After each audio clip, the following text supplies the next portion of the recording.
گاؤں کے چودھری کی اپنی کوئی اولاد نہیں تھی، مگر اس کے پاس بہت ساری دولت تھی اور اس کے علاوہ وہ 120 ایکڑ کا مالک بھی تھا۔ چودھری کا ایک خاص منشی تھا جو پچھلے 25 سال سے چودھری کی خدمت کر رہا تھا اور اس کی زمینوں کی دیکھ بھال کر رہا تھا۔ چودھری نے خدمت کے صلے میں اسے 20 ایکڑ زمین الاٹ کر دی۔ چودھری نے منشی کو اختیار دیا کہ اپنی مرضی کے 3 سوال تیار کرو۔ جو شخص بھی تمہارے 3 سوالوں کے جواب دینے میں کامیاب ہوا تو اس کے بعد میں اس سے ایک سوال پوچھوں گا۔ اگر اس نے مجھے بھی لاجواب کر دیا تو میری 100 ایکڑ زمین کا وہی مالک ہوگا، اور اگر وہ تمہارے سوالات کے جواب دینے میں ناکام رہا تب میری ساری جائیداد کے تم اکیلے ہی وارث قرار پاؤ گے۔ منشی نے دل میں سوچا کہ اتنی آسانی سے تو میں بھی کسی کو 100 ایکڑ کا مالک نہیں بننے دوں گا۔ ایسے سوالات پوچھوں گا کہ بستی کا کوئی بھی شخص ان کے جواب نہیں دے پائے گا۔ منشی ساری رات سوچتا رہا کہ ایسے کون سے 3 سوال پوچھوں جن کا جواب کسی کو نہ آ سکے۔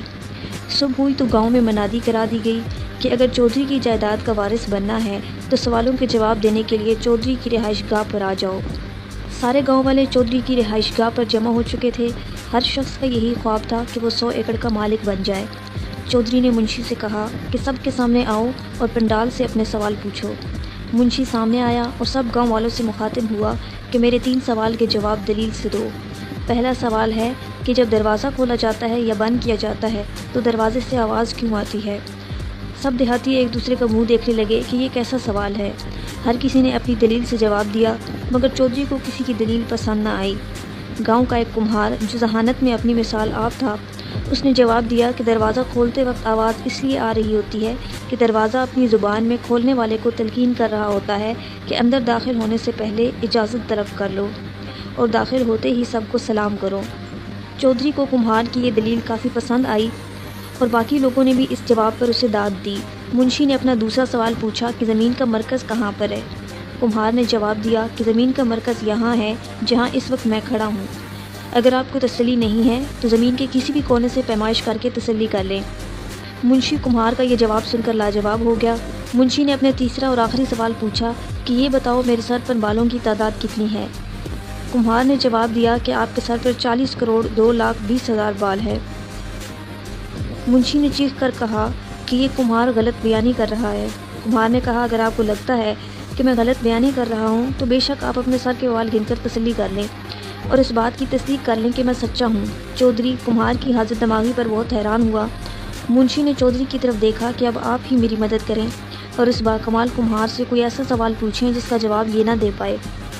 چودھری نے کمہار سے کہا میں تجھے یہ مٹکا دے رہا ہوں، تم اس مٹکے کو عقل سے بھر دو اور پھر عقل سے خالی بھی کر دو، مگر شرط یہ ہے کہ عقل کو نقصان نہیں ہونا چاہیے۔ کمہار نے چودھری کے سوال پر بہت غور کیا۔ پنڈال میں موجود باقی دیہاتی کمہار کو اپنے اپنے قیمتی مشورے دینے لگے۔ کوئی کہہ رہا تھا کہ مٹکے کو اشرفیوں سے بھر دو تو کوئی کہہ رہا تھا مٹکے کو اناج سے فل کر دو۔ کمہار سب کی باتیں سن رہا تھا مگر اس نے اپنے دل کی بات پر ہی عمل کیا۔ کمہار نے چودھری سے کہا کہ مجھے اس سوال کا جواب دینے کے لیے 3 مہینے کا وقت درکار ہے۔ چودھری نے مسکراتے ہوئے اسے 3 مہینے کا وقت دے دیا۔ کمہار مٹکے کو گھر لے آیا اور اپنی بیوی سے کہا کہ اس مٹکے میں اخروٹ کے سائز کے برابر 2 سوراخ کر دو۔ اس کی بیوی نے نہایت مہارت سے مٹکے میں 2 سوراخ کیے۔ کمہار نے ایک سوراخ سے تربوز کی بیل گزار دی اور دوسرے سوراخ میں سے وہ بیل باہر نکال لی۔ کچھ مہینوں بعد مٹکے کے اندر ایک تربوز اگایا تو کمہار نے بڑی مہارت سے دونوں سوراخ بند کر دیے اور ٹھیک 3 مہینے بعد اس مٹکے کو چودھری کی خدمت میں پیش کیا۔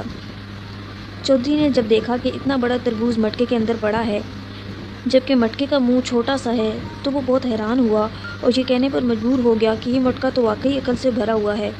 اب چودھری نے کہا کہ اس مٹکے کو عقل سے خالی کر دو اور یاد رہے کہ عقل کو کسی قسم کا نقصان نہیں ہونا چاہیے۔ کمہار کو معلوم تھا کہ نہ تو مٹکا توڑ سکتا ہے نہ ہی تربوز کو کاٹ کر نکالا جا سکتا ہے۔ مزید یہ کہ چودھری نے مٹکے پر ایک مہر لگا دی تاکہ کمہار چالاکی سے مٹکا تبدیل نہ کر سکے۔ کمہار نے مزید کچھ دنوں کی مہلت مانگی۔ کمہار نے مٹکے کو دھوپ میں رکھ دیا اور اس کے ارد گرد آگ جلائی۔ مٹکے میں پڑا تربوز سکڑ کر پتلا ہو گیا اور کمہار نے آسانی کے ساتھ اسے باہر نکال لیا اور چودھری کی خدمت میں خالی مٹکا پیش کیا۔